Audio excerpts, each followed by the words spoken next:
ಗೋವಿನ ನೋವು ರಾಜ್ಯಾದ್ಯಂತ ಮೇವು ಇಲ್ಲದೆ ಗೋವಿನ ಮಾರಣ ಹೋಮ ನಡೀತಿದೆ. ಕಂದಾಯ ಸಚಿವ ಕಾಗೋಡು ತಿಮ್ಮಪ್ಪ ಇದಕ್ಕೆ ಉಡಾಫೆ ಉತ್ತರವನ್ನು ಕೊಡ್ತಾರೆ.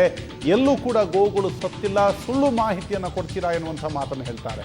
ಹಿಂದಿನ ದೃಶ್ಯಗಳನ್ನು ಹಾಕಿ ಗೋವುಗಳ ಸಾವು ಅಂದರೆ ಆಗುತ್ತಾ ಅನ್ನುವಂಥ ಮಾತನ್ನು ಅತ್ಯಂತ ಹಿರಿಯ ಸಚಿವರಾದ ಕಂದಾಯ ಸಚಿವ ಕಾಗೋಡು ತಿಮ್ಮಪ್ಪ ಇದಕ್ಕೆ ಉಡಾಫೆ ಉತ್ತರವನ್ನು ಕೊಡ್ತಿದ್ದಾರೆ. ಒಂದು ಕಡೆ ಗೋವುಗಳು ಆಹಾರವಿಲ್ಲದೆ ಸಾಯ್ತಿದ್ದರೂ ಕೂಡ ಹಲವು ವರ್ಷಗಳ ರಾಜಕಾರಣದ ಬದುಕನ್ನು ನೋವು ನಲಿವುಗಳನ್ನು ಉಂಡಂತಹ ಕಾಗೋಡು ತಿಮ್ಮಪ್ಪ ಅವರು ಹೇಳ್ತಾರೆ, ಇದು ಹಳೆಯ ವಿಜುವಲ್, ಇದನ್ನು ಹಾಕಿ ಗೋವು ಸಾಯ್ತಿದೆ ಅಂದರೆ ಸಾಯುತ್ತಾ ಆಗುತ್ತಾ ಅನ್ನುವಂಥ ಮಾತನ್ನೇ ಉಡಾಫೆ ಉತ್ತರವನ್ನು ಕೊಡ್ತಾರೆ.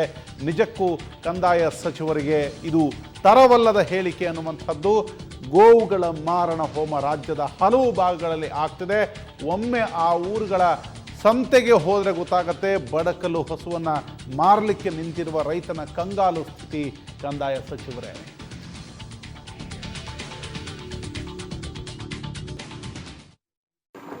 ಎಲ್ಲೆಲ್ಲಿ ಮೇವು ಬೇಕೋ ಅಲ್ಲಿ ಮೇವು ಕೊಡಿಸೋದು, ದುಡ್ಡು ಬೇಕಾದ್ರೆ ದುಡ್ಡು ಕೊಡೋದು, ಗೋಶಾಲೆ ತೆಗೆಯೋದು. ಹಾಗಾಗಿ ಪ್ರತಿ ಹೋಬಳಿಯಲ್ಲಿ ಅಗತ್ಯ ಬಿದ್ದರೆ ಗೋಶಾಲೆ ತೆಗೆಯೋಕ್ಕೆ ಆದೇಶ ಕೂಡ ಕೊಟ್ಟಿದ್ದೀವಿ. ಇದೆಲ್ಲ ಸುಳ್ಳು, ಅದೆಲ್ಲ ಸುಳ್ಳು, ಎಲ್ಲಿ ಇಲ್ಲ. ನಾವೀಗ ವಾರತಿ ತರಿಸಿದ್ವಿ, ಎಲ್ಲ ಮಾಡಿದ್ದಾರೆ. ಅಂಥದ್ದು ಯಾವುದಲ್ಲ, ಎಲ್ಲ ಕಡೆ ಮೇವಿನ ವ್ಯವಸ್ಥೆ ಈಗಿದೆ, ಏನು ತೊಂದರೆ ಇಲ್ಲ. ನಾನು ನೋಡಿದೆ, ಯಾವತ್ತೇ ಬಿದ್ದು ಸತ್ತದ್ದನ್ನು ಈಗ ಸತ್ತೈತೆ ಅಂತ ತೋರ್ಸೋಕ್ಕೆ. ನಾನೇನು ದನ ಸತ್ತದ್ದು ನೋಡಿಲ್ವಾ? ನಾನು ನೋಡಿದೆ, ಯಾವತ್ತೇ ಬಿದ್ದು ಸತ್ತದ್ದನ್ನು ಈಗ ಸತ್ತೈತೆ ಅಂತ ತೋರ್ಸೋಕ್ಕೆ. ನಾನೇನು ದನ ಸತ್ತದ್ದು ನೋಡಿಲ್ವಾ? ಎಲ್ಲೆಲ್ಲಿ ಮೇವು ಬೇಕೋ ಅಲ್ಲಿ ಮೇವು ಕೊಡಿಸೋದು, ದುಡ್ಡು ಬೇಕಾದ್ರೆ ದುಡ್ಡು ಕೊಡೋದು, ಗೋಶಾಲೆ ತೆಗೆಯೋದು. ಹಾಗಾಗಿ ಪ್ರತಿ ಹೋಬಳಿಯಲ್ಲಿ ಅಗತ್ಯ ಬಿದ್ದರೆ ಗೋಶಾಲೆ ತೆಗೆಯೋಕ್ಕೆ ಆದೇಶ ಕೂಡ ಕೊಟ್ಟಿದ್ದೀವಿ.